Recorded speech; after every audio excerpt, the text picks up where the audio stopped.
Et cette maison, je l'avais faite, en fait, c'était une maison semi-contemporaine, quoi. J'ai essayé d'allier tradition et modernité. D'ailleurs, ça se voit.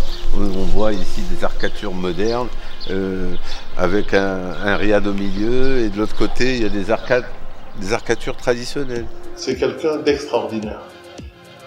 Pour oublier le côté du projet, le côté professionnel, si je dois caractériser un peu la personnalité de ce monsieur, c'est d'abord son humilité. Ça se traduit dans son style. Il n'y a pas une seule porte nouvelle là-dedans. Toutes les portes, à part la porte d'entrée, qui est une porte métallique qu'on a fabriquée, toutes les autres portes, c'est des portes qui existaient, qu'on a récupérées sur d'autres chantiers, qu'on a récupérées à Bab el Khmis, qu'on a rachetées, etc. et qu'on a utilisées. L'un de mes amis qui s'appelle M. Boilard, et à qui Boulali a fait sa maison, et son style m'a plu, et le contact avec M. Boulali était très bon, et c'est pour ça que j'ai continué à travailler avec lui. Ce n'est pas qu'un architecte au sens propre du terme, c'est-à-dire tu arrives, tu lui as un projet, tu dis voilà je vais faire 3 étages, je vais faire une maison, je vais faire un palais d'hôtes, je voudrais que ce soit tel style, mélangé à tel style. Tu lui présentes son style et puis il faudrait qu'il l'accepte. Quand je dis il l'accepte, c'est pas d'un point de vue business, c'est ça qui est très touchant chez lui, c'est d'un point de vue sentimental et c'est d'un point de vue passionnel. Il s'agissait de ne pas toucher au moindre arbre, sinon tout est foutu. La facture d'électricité, c'est zéro. Zéro, exactement zéro. C'est-à-dire qu'on a un compteur qu'on a mis en place et à chaque fois on essaye de voir un peu ce qui se passe. Et d'ailleurs, bon, on a une technologie qui nous permet de savoir un peu tout ce qui rentre comme énergie et qui sort comme énergie. On est à zéro. On est même à A+, c'est-à-dire que cette maison nous donne plus d'énergie, donc cette énergie est reversée dans notre réseau, le réseau d'ensemble de la maison, et donc elle nous donne plus que ce qu'elle reçoit. C'était très simple de travailler avec lui, c'est d'autant plus simple qu'il a un contact très facile et que c'est devenu un ami. On a fait toute la maison comme ça, couleur nature. Couloir qui est devenu une galerie d'art. Non seulement qu'on découvre quand on va dans le côté salon, mais qu'on découvre aussi de l'extérieur. C'est ça qui est intéressant. C'est-à-dire que le soir, quand c'est éclairé, on voit la galerie de l'extérieur.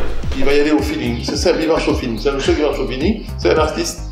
Et c'est vraiment ce que j'appelle aujourd'hui, dans le monde d'aujourd'hui, un vrai architecte. Un vrai architecte, c'est un artiste. Et ça s'est pas bien passé dans le sens où ce constructeur nous a dit, bah, écoute, voilà, j'ai un architecte qui est très performant, mais maintenant, voilà, il choisit ses clients. C'est-à-dire que si vous lui plaisez, il va travailler avec vous, si vous lui plaisez pas, il travaillera pas avec vous. Donc, quand je dis que ça s'est mal passé, on a eu un petit peu peur au départ. C'est quand même des oliviers centenaires. On ne peut pas les bouger comme ça. Et là, on a vraiment trouvé quelqu'un de charmant, quelqu'un d'exceptionnel. et le courant a tout de suite passé parce que, au bout de quoi, on lui a présenté un petit peu ce qu'on souhaitait. Et puis, au bout de quoi, d'un quart d'heure, 20 minutes, on savait qu'on allait travailler ensemble. Et ce spa, je l'ai retransformé, donc je l'ai réutilisé. J'ai réutilisé la fonction, je l'ai réutilisé en maison. C'est devenu une maison où il y a d'autres amis qui sont... Mais j'ai découvert en lui pas seulement l'architecte technicien, mais aussi l'artiste qui a le sens de la culture marocaine, qui sait avec beaucoup de maestria conjuguer le modernisme avec les canons de l'architecture et de la culture marocaine.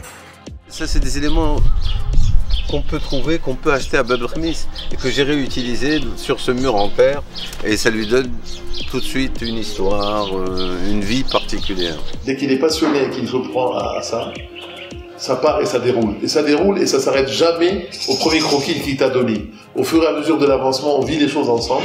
C'est le petit chien.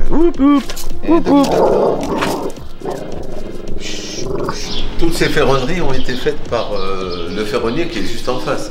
C'est-à-dire que bon, en fait, je travaille avec les gens qui sont autour de moi. Là, juste en face, il y a un menuisier avec lequel on travaille.